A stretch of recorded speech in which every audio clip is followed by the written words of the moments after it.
everybody. We were just here yesterday, but we're back.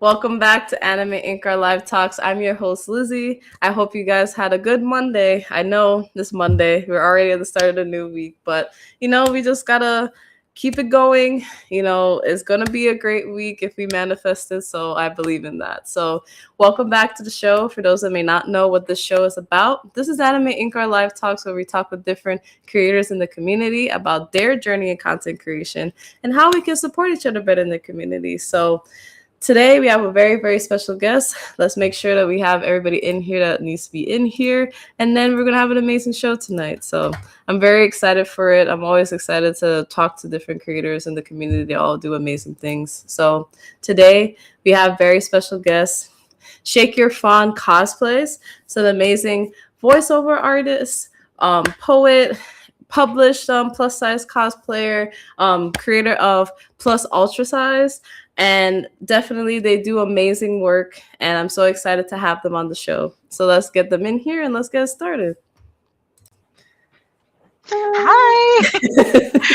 Thanks again for having me. Yeah, of course. How are you doing tonight? Oh, what a day. What a Monday. But I'm here, so I'm just gonna I'm gonna focus on here.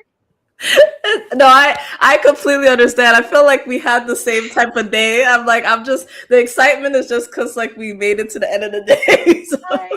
Oh, it's too much. I know.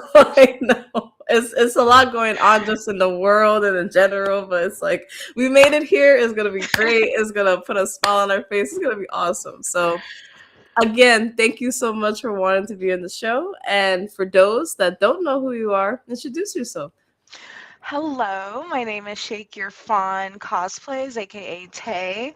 I've been cosplaying for about 8 years, a little bit before COVID. I started off as doing I started off doing classic cosplays, and now I somewhat craft my own. Yeah. No, you're good. So first I wanted to ask what got you into cosplaying, and the second part of the question is what got you into showing your creative talents to the world online? Because it's one thing to have those talents, is another thing to share it. So what was your push to do that? Okay, so it all started when I was a kid, because little kids like dressing up, and I took it to a whole next level. I brought it in with me through adulthood. I didn't know that the cosplay community was as big as this is at the time. Going through adolescence and then teenager. Yeah. That's not a word. Teenage years. Yeah. Because I wasn't exposed to that. I didn't grow up in an environment like that. So when I reached adulthood, and I connected with a few people who actually do cosplays, I'm like, maybe I should actually not expose. Well, yeah, I guess expose myself instead of just playing dress up in my own house. Just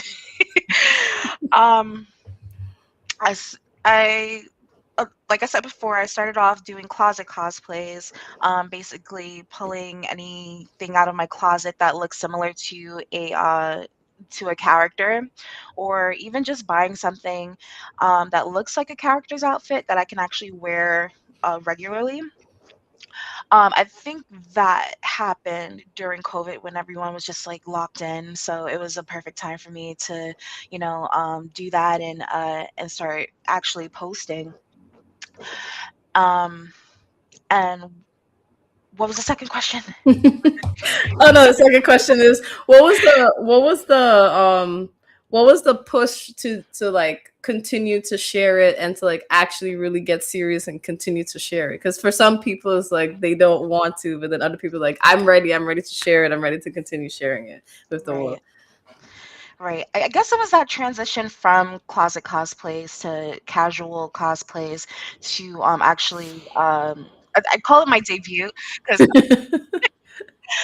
I did my first public cosplay at Anime NYC, so I would consider that my debut Mm-hmm. in 2021. Mm-hmm. Before that, I would just wear like I don't know if you watch Rocket Power. Yeah. Yeah, or do Rocket, the t-shirt, pants, and whatnot. Nothing too crazy. So I would do stuff like that. And then before I would just like do closet cosplays, like either from the neck up or just uh some behind the scenes work where I wouldn't wear it in public or anything. But I would say it took a lot for me to start cosplaying in public, Mm-hmm. especially the environment that I grew up in. Mm-hmm. I grew up in well, basically the hood where we don't do that stuff. Or yeah, and like people around my neighborhood well, they probably know me now because they probably know me as the girl who just dress up because sometimes I just go straight from home in a whole cosplay and Yeah. it feels like I'm like I'm in a parade walking Yeah. through the hood like that. But growing up, I didn't have that kind of environment, so it was kind of like a breakthrough for me. I guess the internet helped as much as I as much as I don't like to give the internet credit. It has helped me overcome or gain some kind of confidence. Um, that and I had to overcome a lot of personal um, issues. Mm-hmm. Well, because like words. I am a plus size cosplayer, so I've been plus size all my life, and Yeah. being plus size, you're gonna like get either teased, mocked, all kind of criticism, whether Mm-hmm. you're in cosplay or regular clothes. So it Yeah. was one thing for me to like get all of that stuff in regular clothes, but it was another thing to actually draw attention to myself, like Mm-hmm. purposely, like me Mm-hmm. being in a full blown costume cosplay, and people are looking at my body. It's yeah, Yeah. it's but at the end of the day, I had to realize that I'm doing this for me. I'm having fun. If anyone else has a problem with it, that's their problem. Mm-hmm. Yeah. No, yeah, that's honestly the best way to go about it. And I've seen so many of your cosplays, like just from either the like different genres, different anime, Avatar The Last Airbender, the most popular one that I've seen that we'll talk about. But I wanted to talk about how you founded Plus Size Ultra, and you've been able to have panels at a variety of different conventions, like TeenyCon recently, and PucciCon, and there's so many different cons that you've had to do it since, like from what I've seen, like 2023 up until now. So I would say, based on your experiences as a cosplayer, what was that push to finally create plus size, plus ultra size?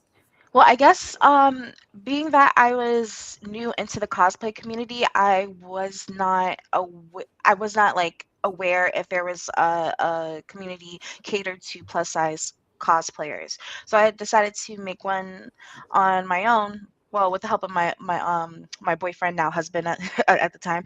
But uh we were just like, I think it just happened on a random day, like, I should I should really start something because there are probably people who are hesitant about cosplaying, but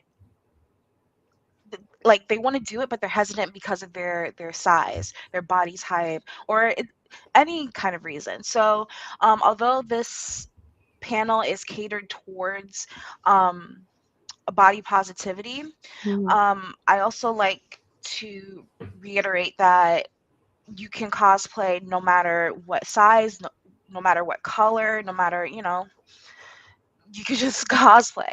Yeah. Um, yeah, I just wanted to bring that community here. I wanted to connect more with people, and it has been great so far. I was able to create this well, it's not really a small group because we're like expanding, we're finding more members and whatnot, and we're supporting each other. We're talking about resources, we're talking about tips, and and sharing our skills and whatnot. It's a support system in many different ways. And I just want to shout out to the members, Shay, Kitty Munt, Katie, Betty, Baruch. Y'all are amazing. That's awesome. And I would say it looks like the most recent one of the Magical Girls Festival looked like it was an amazing time. And I wanted to ask, like, throughout your journey of doing the different panels, getting to, immerse yourself, in the community that you're creating for it, what has an impact have you felt like when you do these panels at like different conventions? Have you gotten feedback? Like, what has been like the impact you felt doing this? It's been so fulfilling. We've had different how do you say, different structures of how we've done the panel, because it's only, I think it's like we started in 2023, so it's Mhm. like it's 3 years old. And each panel, I feel that we get a great amount of feedback. We've had panels where we had more than 10 people. We've had panels where we've had like 3 people, but no matter the size of the crowd, we're able to connect. We're able to like create some kind of supportive energy, have a conversation. Uh, our panels are more interactive. Like we actually include the audience. We have like prompts and questions, Mhm. speaking of our experiences, us the speaker, and bringing the audience in to see if they had any similar experiences or Mhm. have any tips or questions and whatnot. And I feel that that kind of interaction has been very supportive, and I want to keep going and encouraging people to be a part of the cosplay community. Yeah, I think it's a beautiful thing, and I just wanted to bring that up first because I know this was important to you, and I just want to say keep going with the panel. And I know it matters for a lot of people, so that's what I wanted to say first and foremost. Thank you. It's I'm not I am not a planner, but for Mhm. this I'm willing to Mhm. um like put the message out there and be part of that movement, and let people know that hey, we're here. Yeah, that's true. And one other thing that I was like, it was exciting to see. I know you may not do it as much now, but I know that you used to do a lot of spoken word poetry. And I wanted to ask, like, what was the journey of you starting that back in the day? I know you may do it here and there, not as often, but I just wanted to talk about it because I had a period as well where I used to do spoken poetry. So I thought it was really nice. Really? Yes. Oh, I definitely want to hear some. I've been doing poetry on and off since I was probably 9. I Hmm. I wish I could find some of my old work Yeah. um, from like composition notebooks. But recently I started like doing spoken word. Well, not recently, probably around Mhm. COVID too. I feel like COVID is when I was able to like truly find and be my younger self, my true self, etc.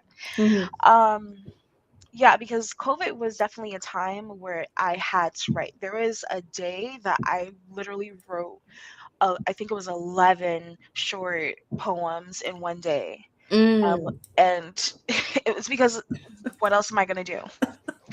And I was going through something emotionally.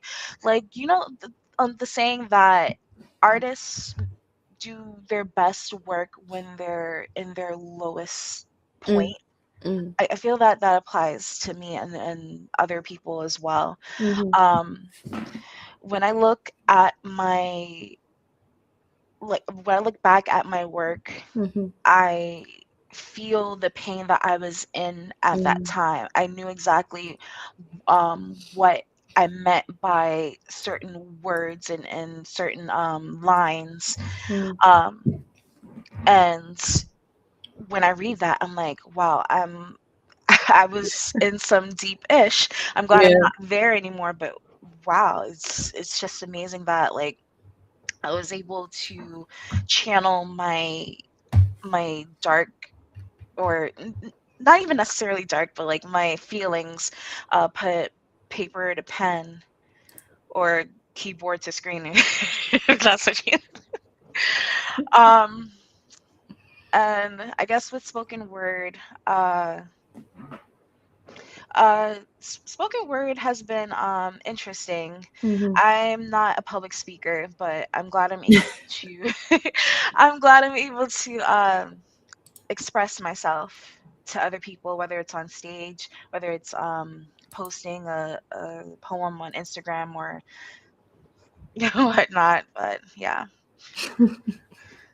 That's awesome. And I actually, I just love knowing that like creators have so many different things that they do and so many different talents that they may not get to share at one point. So that's why I love like, bringing up as much as possible. So thank you for sharing that the little part with us. It's amazing. Thank you. You're welcome. You're welcome. And I wanted to say, what you also do a little bit of voice acting here and there. I saw on one of your posts on your other pages where you did like an audition for Kiki in one of the Yeah. games. And I want to say, how has that journey been doing some like voiceover artists that like work or like trying to get into it? Like how long in your journey were you interested in doing that? I've always been into voice acting since I was in college, I would say. I had a a college radio show, a podcast, and then I started teaching to after school how to do light audio production, not like a whole thing, but like to Mhm. produce their own podcasts and voiceover recordings. Um, Actually, being in the industry has been hard Mhm. and hit and miss, mostly miss, because you need like decent equipment, and I do have decent equipment, but it's just a very competitive market, especially since COVID, when everyone can realize, oh, I could set up a home studio, and because it's so because it's more accessible, that's where more people are able to do it, and that's where the competition comes in. And I love doing voiceovers and whatnot. I love talk. Well, I don't like talking, but I love acting, and the fact that I can read a script, come up with like a persona or like a personality for a character. It's really fun. So I guess I do it on and off for fun now rather than just it being a financial career. But I've always wanted to, my dream would be to voice an anime or an actual animation. I just need more experience. So that's why I should really put like voiceover not beginner, but like a novice or something. I don't know. But it's really fun working on different projects. I've worked on advertisement campaigns, I worked on YouTube Mhm. videos and reviews and whatnot, and independent animation, like very independent, probably like student film and whatnot, which was fun. So um yeah, but I think now I'm focused more on cosplay and whatnot, and depending like if I see like a voiceover opportunity that I could fit a character, I'm like, oh, I should definitely get on that, have some fun with that. Yep, that's definitely awesome. And we're definitely going to talk about the cosplays because you have so many amazing cosplays. And before I get into some of them, what I would ask, what has been your favorite one that you've done? I know that's a hard, there's always a hard question. Okay, favorite. No, wait, hold on. I feel like there's like different levels of favorites. You can answer it that way. I'm down for that. People have done like top three. I'm telling you, it's a hard question Yeah, sometimes. it really is. Okay, I would say my top my top favorite would be Venusaur from Pokemon Hmm. because I felt so majestic. I love a hoop skirt. I love a hoop skirt, and the fact that it was my first official foam project, uh the Mm, the headpiece that I did. So yeah, I was very proud of that. I'm still proud of that. um Another reason I got engaged in it. So that yeah. was that would be my like top favorite. Um and it was also comfortable at the same time. Hmm. Um, I would say number two would be Jigglypuff because it's so comfortable and I love the character. Um, I feel like I have a lot in common with that Pokemon because like I love karaoke, and if people like either fall asleep or look at me some or funny, I want to draw on their face. And it, besides that, it's just a comfortable cosplay. I have been in uncomfortable cosplays Hmm. that it's just I feel like I have to take it off midway through an Yeah. event. So anything that I feel comfortable in will automatically be top favorite that I would wear often. Yeah, that's awesome. And actually, I was gonna talk about that particular cosplay because you were able to do, like, you got engaged in it. Congratulations to Thank that. you. You recently got married. Congratulations to Thank that. you. And it was a couple's cosplay where your now husband was Blastoise. So what inspires you guys to do that, like, cosplay? Because like I saw that like one of the artists has Josh drew you guys. You guys got recognized for the cosplay. So what inspired that couple's cosplay? Yes, and shout out to Taz Draws. She is amazing. um, I always thought that Venusaur was majestic, like the color scheme and whatnot. Um, the actual Pokemon itself, I it loves or not say loves it Mhm. gets energy from the sun, and I'm Yeah. like the opposite. So I thought it was weird for me to do it, but the color scheme Yeah. was basically the main reason why I wanted to do it. And then I wanted like a debonair kind of look because I've seen other cosplayers do that version. So I'm Mhm. like, huh, maybe I could do a version like that. Mhm. And then out of nowhere, probably like a couple of weeks before Anime at NYC, Yeah. my boyfriend at the time, he wanted to get in on that Pokemon action and be a debonair version of Blastoise. um, because he like Squirtle, I like I like Venusaur, so we just thought that it would be a nice Pokemon cosplay, and I think that's our second Pokemon couples cosplay that we've done too. I think we've done Nurse Joy and Brock Mhm. as well, and I just started putting everything together. Um, there were a few hit and misses, but the main thing is that I was able to have a finished product, and it turned out for the best. I love it. I can't wait to wear it again. It's awesome. And I actually wanted to talk about like your Cinderella cosplay, your Queen of Hearts cosplay, because it looks so fun, especially the Queen of Hearts. And I want to say, what went into like the Queen of Hearts cosplay? It's so I like how like how you styled it and like the pictures and even like the Cinderella. What was the process for those two cosplays? Okay, so um, I don't know if you or the audience are familiar with the Descendants movies, Mm-hmm. the new one, Rise of Red. Mm-hmm. Um, I just fell in love with the aesthetic, and also I Mhm. had to watch because Brandy was in that Yeah. to reprise her role as Cinderella. And Rita Ora, her version of the Queen of Hearts was Mhm. iconic, just nothing but red. And I actually, well, those two cosplays were actually store bought. It's Um, okay.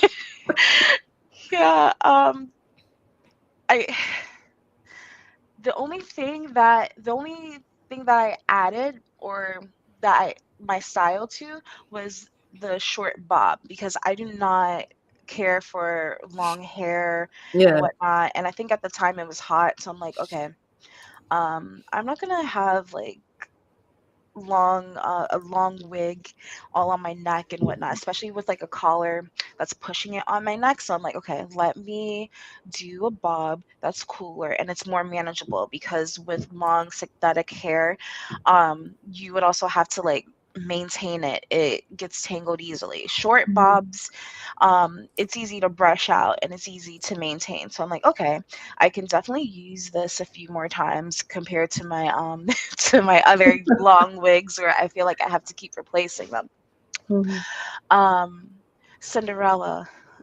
Cinderella. I love this the reprisal from Rogers and Hammerstein Cinderella, just the blue and then the blue versus red in the movie. It was just lovely. Um, for Cinderella, I actually debuted that at um, a movie theater opening in my Mhm. neighborhood. Mhm. Where Regal was asking cosplayers to show up and interact with the kids and whatnot. Mhm. And I don't think I've ever felt, well, besides doing plus ultra size, but this was mainly for the kids. It was very fulfilling because and this was around my neighborhood, so it was little black girls were coming up to me, looking at me and asking me questions about my wicked stepsisters and whatnot. And some little girls didn't even know who I was. They just asked me about my dress Mhm. and asked if they could be a princess too. And I'm like, yes, of course. And I feel that that is lack for a better word, Mhm. reaffirming Yeah. that you can be a black princess, Mhm. Yeah. no matter like no matter what your color is, no matter like what size you are and whatnot. Because I know some of the little girls they thought I was a little big, but I'm still a princess, and I love letting them know that Yeah. you don't have to look a certain way to be a princess. You be that princess. Yeah. That's true. I think that's a beautiful thing because it's like it just gives them some type of like hope and inspiration, I think, and I believe, and it's like I think it's such a beautiful thing. Yes, it was. I almost teared up. Like I had to walk away. No, I mean it. No, it makes a lot of sense. Like I've had a few of those moments where I'm just like, oh man, I was not I was not expecting. Yeah. Yeah, I understand. And I wanted to ask, how has it been, you've been featured in a few like cosplay magazines, and you've been featured in different things like Coexist Gaming and, Creative Cosplay Mag, and your couples cosplay recently got featured by Cosplay Gladdom magazine, for their romance/couples issue. So I want to say, how has it been, getting published in different things or getting featured on different things? Like, how does it make you feel, or how does it affirm like your journey as a cosplayer? At first, I thought I was sort of an imposter, but now I've gotten comfortable in my role. Like there was a time that I didn't even consider myself a cosplayer. Mm, I just considered myself someone who cosplays from time to time. mm, And when I first saw that I was being published or featured and whatnot, I'm like, oh, I hope people won't look at me like, oh, who does she think she is? She's like something like that. But now, looking back and how far I've come, I never would have expected um any of the features that I've been a part of. Um, when I was especially when I was a part of an official after party for Anime NYC, my husband and I, we were just like, oh my god, I've made it, because that was a goal that I thought was unattainable, honestly.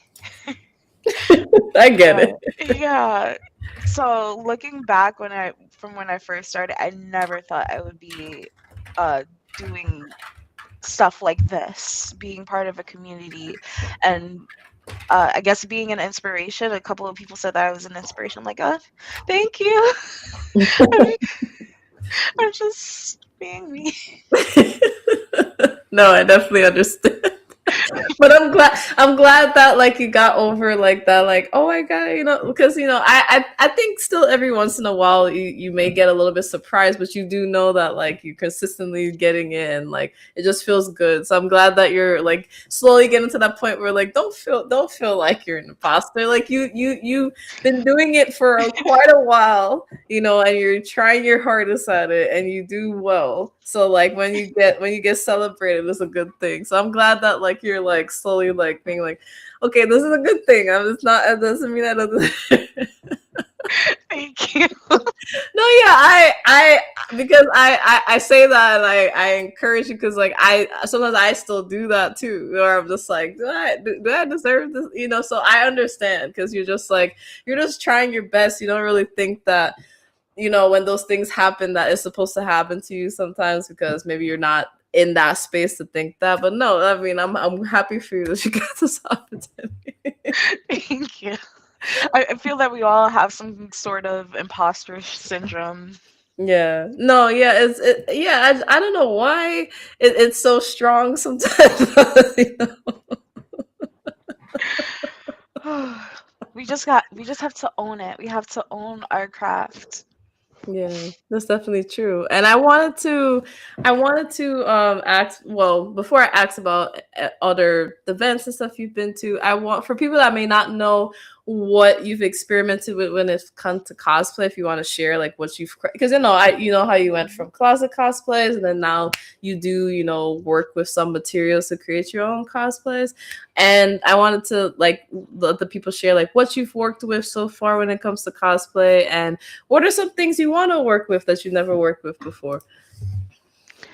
Okay, so I guess it goes back to me um, not being the average size where costumes are readily available in my size, Mm-hmm. or they look extremely bulky. Mm-hmm. So my creative process, well, yeah, closet, casual, and then like just modifying or altering is the better Mm. word. Altering um regular items to um look like the character that I want to be. Okay. I've just started working with foam. The Venusaur headpiece, that was my first official um, a piece that I worked on, that I brought out to the public. I worked on other stuff, which was trial and error. Yeah. So many foam pieces that will probably never see the light of day. And I I like to consider myself handy with a glue gun. I love my glue gun for any and all purposes. If I Yeah. need something to stick, I will Mhm. use a glue gun, and I know that's probably frowned upon to to people who actually sew and use a sewing machine, and I'm like, Yeah. I mean, listen, because like I usually buy cosplays when I cosplay every once in a while, and like for the like, because I'm doing Semu from Gachakuta, I was like, I didn't want to buy the top, so somebody suggested fabric glue. Because listen, I'm not that good with a sewing machine. So, it's fine. I've used glue guns too. It is fine. It's Thank you. I feel seen. Yeah. Um.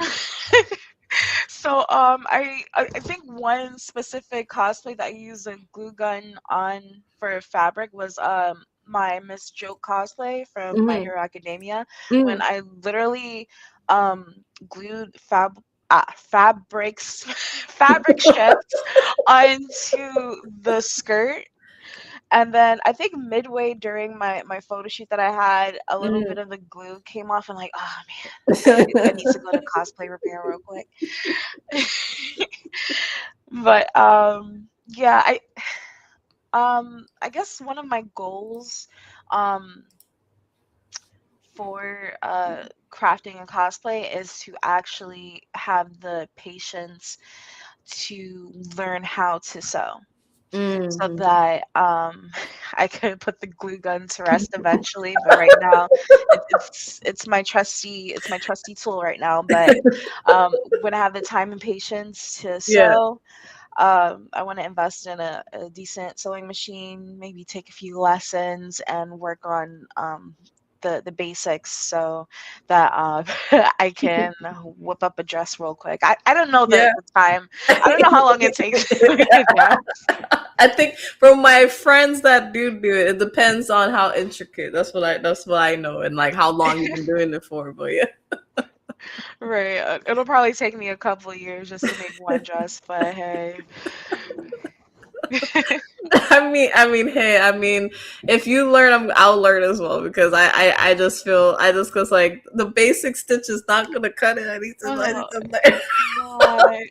And then I tried because there's a cosplayer out there that does full crochet cosplay. So I'm like, Mhm. huh, maybe this could be a little gateway crossover like a new craft for me to learn. That was a little better than sewing, but I was only able to make a baby hat, so I don't think maybe one day. No, yeah, honestly, you're doing a great job, and that's a good one that you would want to dive into because I feel like that will help all of us out when it comes to. And I wanted to ask about your cosplay from Avatar: The Last Airbender, where you did Katara as a painted lady. It's so amazing, and I wanted to ask, what was the inspiration for that cosplay? Because last year that was like one of the ones where feature the different conventions you went to. What inspired you to do that cosplay? And then also, I think it's so cool at New York Comic Con that like Dante Vasco, like you got to do a photo op with them. And I was like, oh my God, that's so cool. So I wanted to ask, how was that experience, like just that randomly happening with the Oh my cosplay? god. And then what inspired you to do the cosplay? What has been the impact doing that cosplay that you see? Okay, so one thing about me, I like doing cosplays where it's not where the character is not necessarily the main character. So Katara as the painted lady, Mhm. that she was only featured in that one episode in Avatar, like in season 3, I believe. Yeah, season Yeah. 3. And that look was just iconic. And I thought about doing the actual painted lady where the actual spirit who's wearing all white, but I'm like, okay, no, I can't wear all white. I don't like I don't necessarily like white. I didn't wear white to my wedding, so I'm not uh but I thought it would be great Fire Nation representation because I've always wanted to do a Fire Nation cosplay. Mm. And it's funny because when I walked up to Dante Vasco, he said Fire Nation rep, and I'm like, oh. So When you get a cosign from Zuko, that's just great. yes, oh my god, I made the right decision. um, and I feel that. although she only appeared in one episode, well, Katara appeared in more episodes, but like that episode, I was able to relate because Katara is actually she's impersonating someone who others look up to and Mhm. believe in. And like I said, I have this imposter syndrome. So it's like when I step into cosplay, Mhm. well, yeah, Katara basically cosplayed the Painted Lady. So Yeah. I feel like that process is me. She's being someone inspiring, and Yeah. that's who and that's who I want to be. I want to have fun and inspire and do good. No, yeah. I mean, I think you're on the right path there. And I it's exciting too that like, throughout your journey, people have been like invited you as, featured influencers or like, featured cosplay guests for different events. So I wanted to ask about a few of them. One of the first ones is the Midnight Maid Cafe, where you're a cosplay guest. How was that experience? That was great. Midnight May Cafe is always a great party. I first attended um, one of their parties. It was the unofficial after party for Anime NYC. It Yeah. was amazing. um, I got to meet up with a lot of people from the cosplay community that I had already known.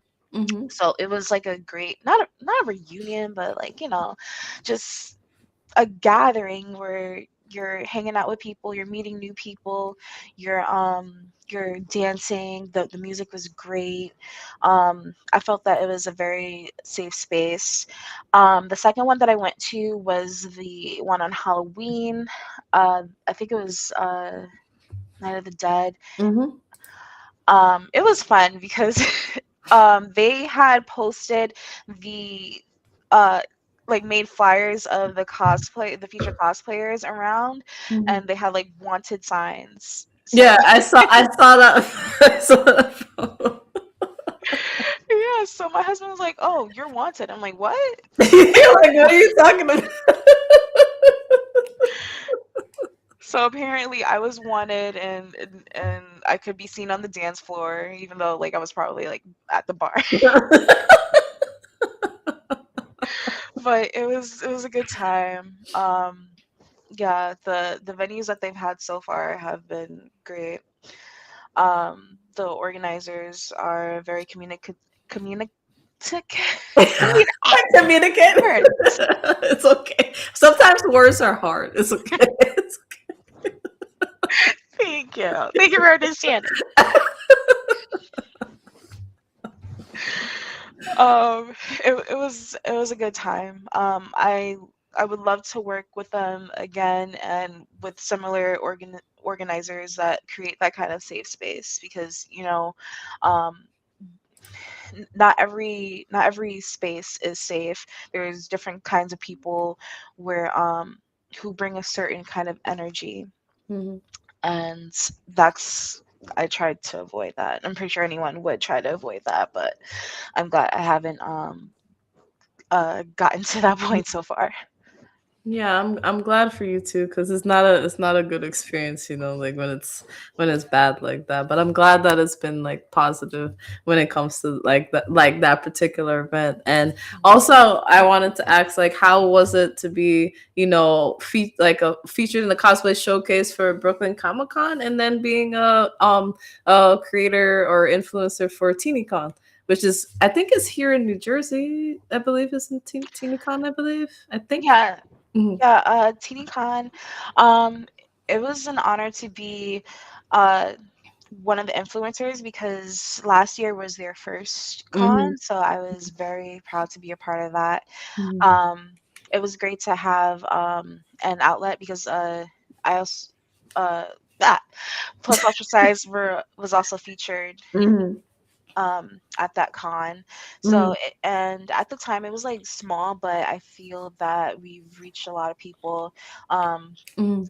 I got to make new friends and connect with other plus size cosplayers who are interested in attending a panel. Um, Mhm. in the future at different events. Mhm. Brooklyn Comic Con was great. It felt like another reunion where I got to see um, cosplayers who I already knew, and I got to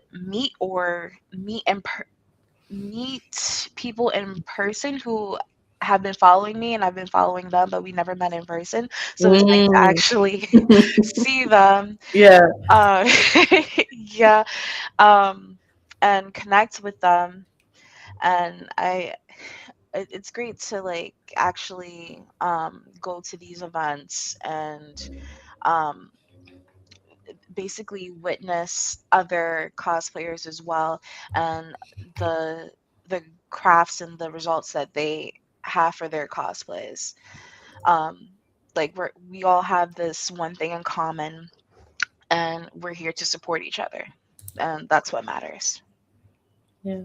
That's true, and I think it's always cool when it's like a convention where they're just starting, and there's always room for like growth. Because I know one of the conventions that I've been sometimes, like I was there for the first one, like Anime NJ plus plus, and they're always trying to improve. So it's been pretty cool seeing them, try to grow and improve and figure out like what works for them and what doesn't work for them. Yeah, I mean, we all have to start somewhere. Yeah, I think like when you say that, that's the thing that people have to remember. We all have to start somewhere. Yeah, I mean, there's going to be trial and error, and the main thing is that you do your best to fix what needs to be fixed. Yeah, that's definitely true. And also, I wanted to talk about your Static Shock cosplay. What inspired you to do your version? And congratulations on being a future guest at Cosplay Hollow Dawn. I saw they used the same Static Shock for that when you did that many years ago. Yes, thank you. Oh, dear Virgil,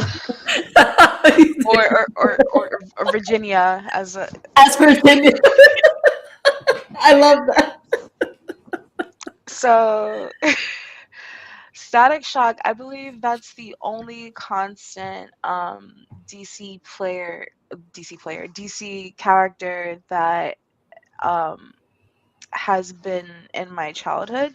Mm, I would watch and read some of the comics too, a little bit here and there, but mainly I would watch Static Shock on Cartoon Network, mm, and I just felt inspired, mm, especially because I think it was like the anniversary that year of mm, Static. I'm mm. like, oh, I can actually cosplay this character who's been there from my childhood and like turn it into like a female version.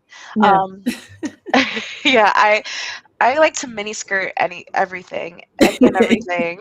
So that process, it was interesting because I bought the blue leather jacket, and then I put fabric paint on the lapels. Mm. Um, I, I I think I bought a black mask, and then I had to paint it white because for the life of me I could not find a white mask that looked like his mask or similar to that. Mm. Um, and the rest was just store bought t-shirt and whatnot. Um, as much as I love that cosplay, it was the most uncomfortable. Oh no. The I almost passed out at Brooklyn Comic Con that year Mm. because the jacket was heavy, especially when you add more paint to that. Mhm. It was just I was dehydrated. It was hot. I Mm. had to take it off. No, yeah. At a certain point, I think Mhm. I pushed my limits because I tried to feel uh, electrifying, but I had reached my limit at a Yeah. certain point, so I had to take it off midway through the con. But I'm glad that other people were able to recognize me. That's how I was able to connect with other cosplayers who Mhm. I'm still friends with now. Um, Mhm. I, um, there were like a couple of little black kids who who wanted to like fist butt me, but they were like too shy, so their parents had to ask, "Oh, he, like, oh, my son was to give you a fist bump." I'm like, "Oh, don't have to be shy." So I'm glad that I was able to not only cosplay this black character from my childhood. Mm. um, I was actually made aware that, oh, the younger generation are know about him too, because I didn't even know that Static Shock at the time was popular. Yeah. So when I read to Brooklyn Comic Con, people recognized me instantly. I'm like, oh, yay! You're like, yay, I did it. People don't- no, I understand. I understand sometimes the ones that you think were like, yes, like he's a very like valued like character and everything like that, but you think they're more niche. Like you're surprised, like oh, people actually know who this character is. Hey, but yeah, I think that experience was very fulfilling as well.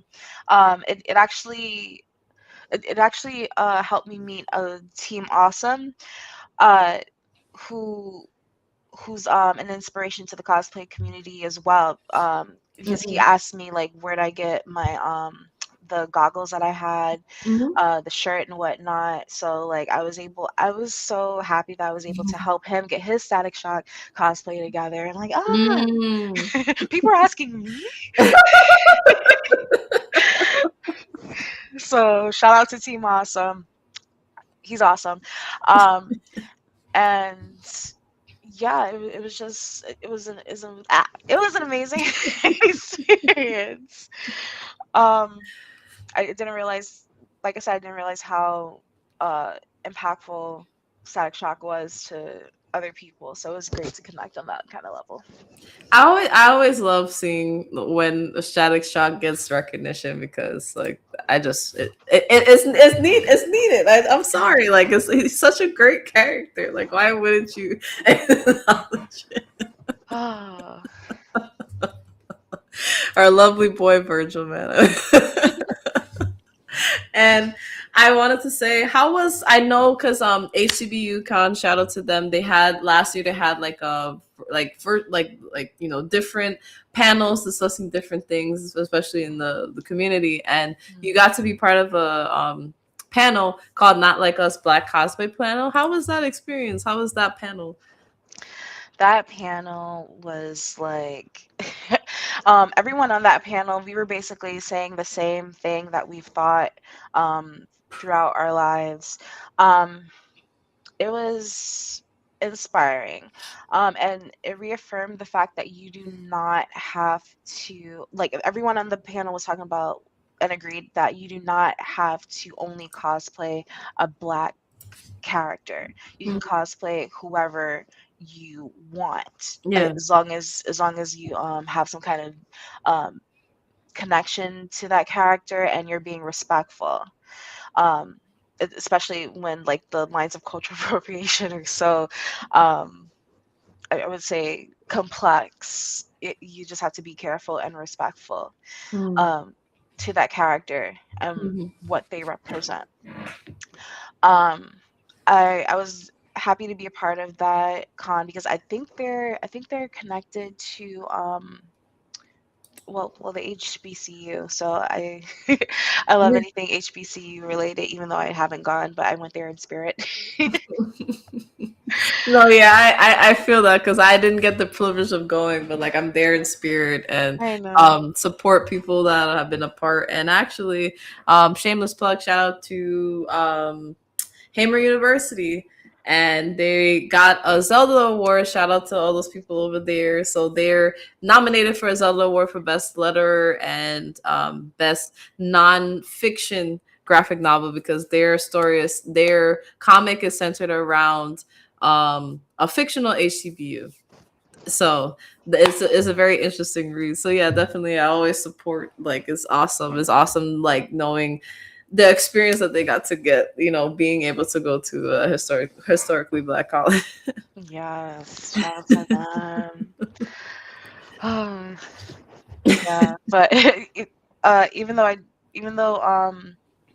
I or maybe other people haven't gone to HBCUs, hopefully other people have seen a different world.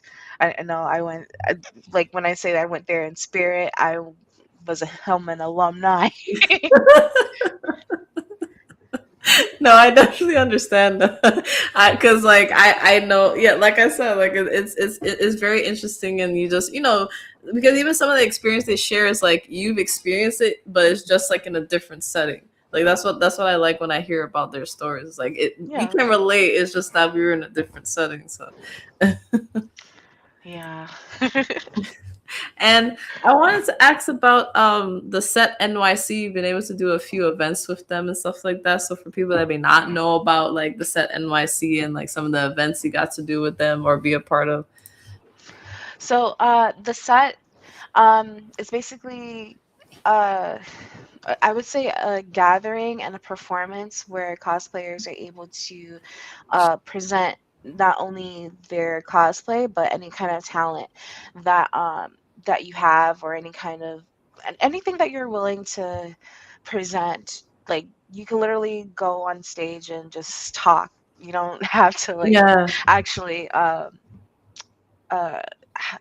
present a talent and whatnot. Mhm. I would usually do my spoken word and poetry, talk about what cosplay means to me.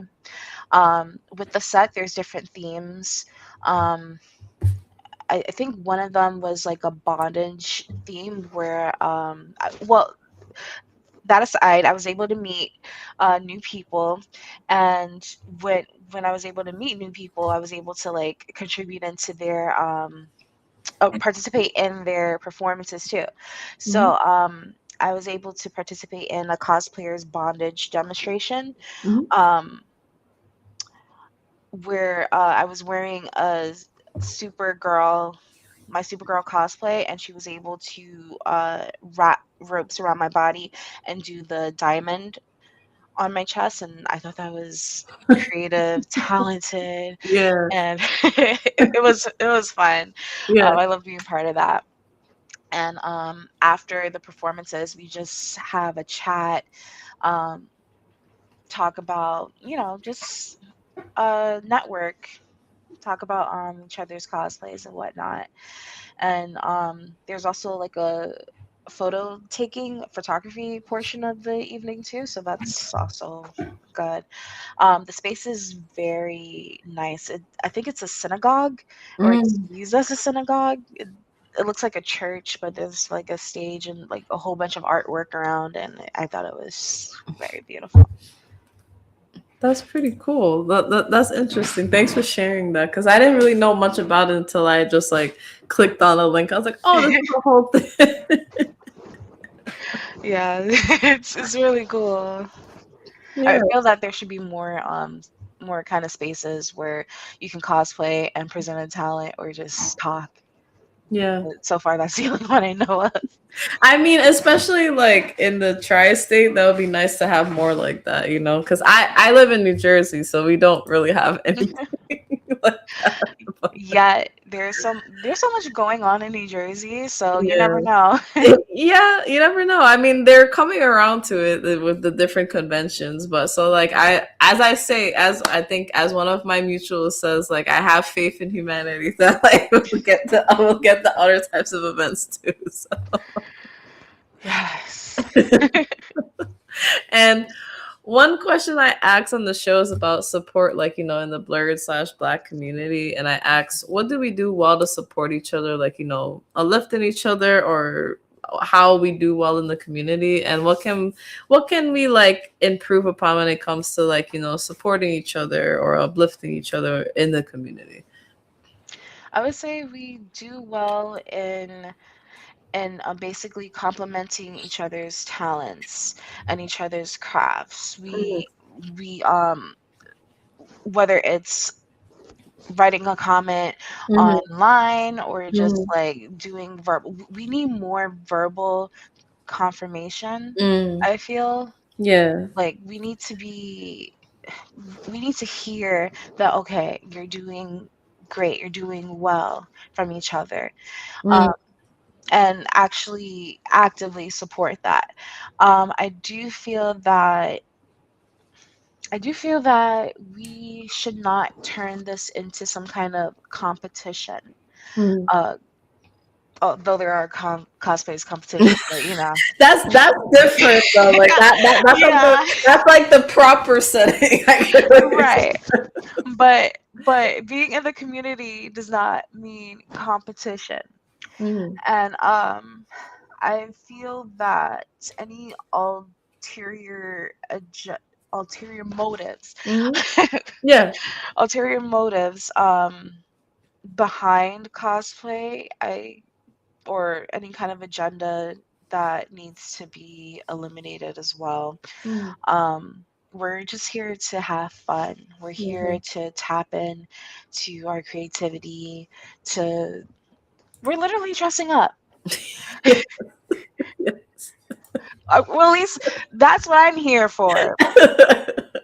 That's what I'm here for, to dress up Yes. and and yeah, support goes a long way, and it could be in any kind of form. But like I said, I feel that we need to actively hear it, show it, read it, support each other Mhm. in any way possible, and that's how we can um that's how we can be great. I am a little bit envious of Yeah. the community today. I wish that this kind of support was Mhm. around Mm. when I was in when I was younger, Yeah. because for me, growing up in a black community, Yeah. I did not feel comfortable showing my inner nerd, Yeah. as most people will call it. Mhm. um, I was led to believe that I had to like certain things. I had to Yeah. watch certain things. Mhm. I had to listen to certain things in order to properly fit in, or to Mhm. be black. Mhm. And that didn't involve cosplay or anime, or a lot of the cartoons that I watched. Yeah. Um, and I feel that it's becoming more acceptable, especially within the Black community. Yeah. I just wish I was around when Yeah. I was younger. Yeah. But the fact that it is becoming more acceptable Mhm. and accepted, Mhm. it gives me hope for the future, Yeah. for other little Black kids Mhm. who think that, oh, I can't be a princess, I can't be a black princess. They can be a black princess. You can be a black samurai, or Hokage and what. You can be all of these things. Like what you like. Being black does not mean being limited. Yeah. Yeah. I think that was a beautiful way to end that question. Like I thank you for sharing that. And you're right about everything that you said. Particularly like it shouldn't be a competition, and and then I also agree with, yeah, like I know when I first got to know how many people are in the community now, and then just seeing how some people have like evolved it to where they're trying to support in the way that they do. I kind of wish I had that when I was growing up too, because I mean, at this point, I don't think I was ever understood for those things that I like, in high school. I think it was just to a point where I got to a point where they're just like, "Oh, she's an anime girl. This is just let her," But like, doesn't mean like they always understood it, right? Or they always Right. understood me as a person. But like, my blackness been questioned since probably, I don't know. It's a good question. Probably since, I don't know, maybe fourth, fifth grade. Same here. Oh third, my third, fourth grade, and at that point, I just have to accept, like, you know what, this is just a rite of passage until you found your tribe. So it's now like, pandemic and post pandemic. I realized, like, yeah, that was actually what that was actually the case. I just had to wait for my tribe because God. Right. Well, at least we all found each other, so exactly, exactly. better late than never. True. And I wanted to ask, what are some of the goals that you have, for your cosplay, everything you're doing? It could be long term, short term, whatever you Mhm. want to share. Well, right now I'm trying and slowly trying to get back into the cosplay scene. Yeah. Especially after doing stuff in my personal life. Like I got Hmm. married, so I had to Hmm. like put my focus on that, Yeah. the wedding for a time. So getting back into it, that's my immediate goal. Hmm. I have at least four other cosplays brewing in my head Hmm. for this year. Hmm. Um, doing a Street Fighter cosplay, Marisa. Hmm. Um, My Hero Academia cosplay and another Pokemon. I always do. I feel like each year I do a new Pokemon cosplay, so I want to focus on that. Um, and like I said before, I eventually want to learn how to properly sew and crochet. Yeah. Um, I am going to attempt or make probably my third attempt at Hmm. a wig styling with Mm. yeah with Marisa. So Hmm. I'm just waiting for the hair to come in. I already ordered, so I'm probably gonna be working on it this week or next week. Hopefully, I've been working on Marisa for over a year now. Okay. Um, from Street Fighter. So hopefully this year I will I'll finally get her done. Hmm. Um, it's been an interesting Been a year. journey. Yeah, working with foam, wig Yeah. styling, Mm. and working with fabric paint as well, Mm. um, and glue. I There's been so much trial and error. I feel like I had to Mm. start from scratch, Mm. but I'm just gonna continue making Yeah. adjustments from what I already have. Well, yeah, I definitely understand. I wish you luck with the wig. I for Bash the Stampede, I have to attempt to do that for the next 3 days, and I'm scared. But because I tried to do it for Goku, but you learn. Yeah. I went to the beauty store, and the lady was like, "Don't use that." I'm like, "Oh." I got the spray, so I'll pray for you. You'll pray for me.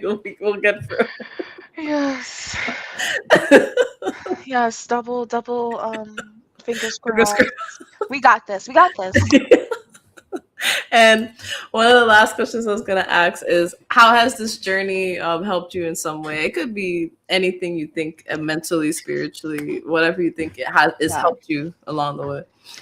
Oh, it's helped me gain a higher level of confidence.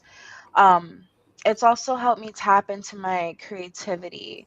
I never thought that I would be, well, not making my own clothes, but Yeah. altering and creating characters Yeah. out of nothing. And honestly, that's all because of the fact that I'm plus size. I feel that if I wasn't the size I am now, Hmm. I would be probably getting ready-made cosplays, which there's Yeah. absolutely nothing wrong with that. Hmm. But the fact that I had to either make something from scratch or alter something so that I can make it for my body and still Yeah. look like the character, I Hmm. feel it makes me feel a little bit magical. Like, Yeah. oh, I actually You actually did did that. that. Yeah. Yeah, I got that done, Yeah. and never thought I never thought I was really creative. I Mm. couldn't draw when I was a kid. I could only Mhm. do stick figures, so it's really helped me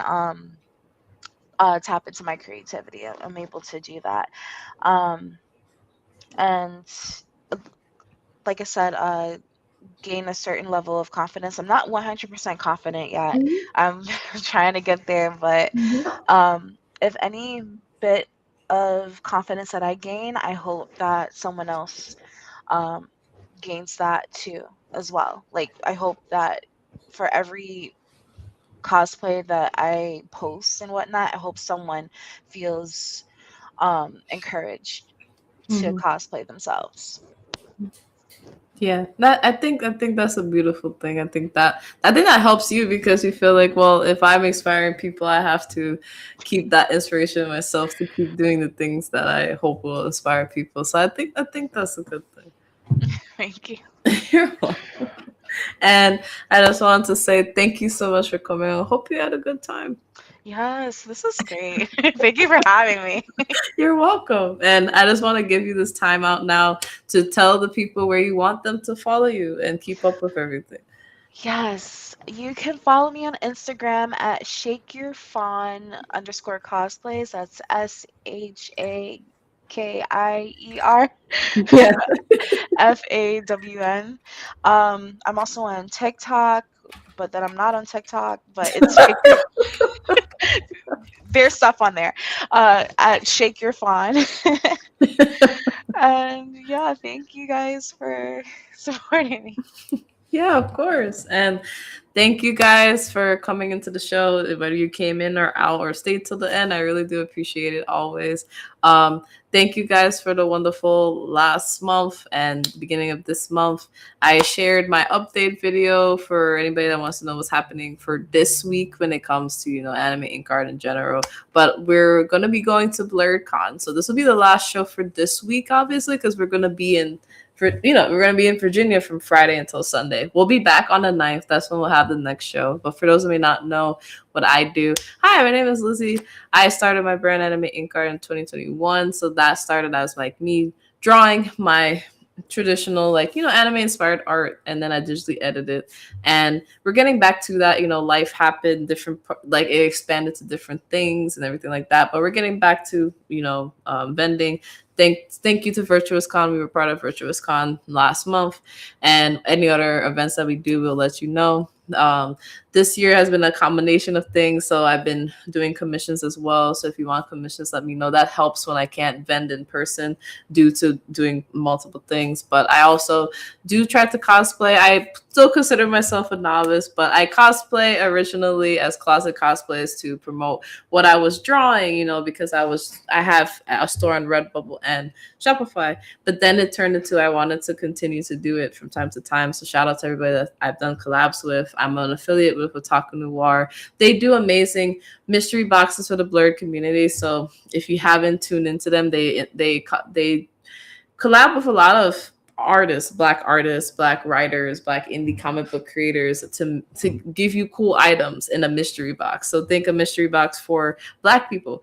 That's what it's for black nerds. That's what their business is. So definitely if you use code AnimeInkArt, you'll get free shipping off of your order. And they have a lot of boxes coming out. So if you missed the pre-order for BlurredCon, I feel sorry for you, but they're gonna have their stuff at BlurredCon. They're also gonna have the Mystery Noir box as well. Shout outs to Blurred Unite. We were the grant recipient for them last year. We may be doing more with them in the future. Shout out to them. Also, shout out to Critical Care Comics. We work with them. It's in New York. We have heroes that dress up as Marvel and DC characters and agents. I'm one of the agents, just a regular, because that's the one time I get to have a break from doing it. Where we go to a hospital in the Bronx called Jacoby. For now, there's a South Carolina, New York, and then Las Vegas chapter as well. And in New York, we go to the hospital in Jacoby, and we give toys and comics to the kids that can't, leave the hospital, to put smiles on their faces. So if that's something that you guys are interested in, definitely check out the Critical Care Comics Instagram page. They have the form so you can sign up depending on where you live, particularly in New York. And then we would love to have you. It's a great experience. It's a good time, seeing them and seeing their smiles on their faces. So if you're interested, let us know. But follow us on Anime Ink Art 1. That's where you're gonna get the different things that we do. The broadcast channels there as well. Anime Ink Art Live 1 is like We shared AnimeinkArt Live stuff. We'll try to do more clips over time as well, because we're getting used to doing them at a higher capacity. And as well as subscribe to the channel. It's free to do because there's going to be more shows here. Thank you guys for getting us over 100 subscribers recently. I really do appreciate it. It's only up from here.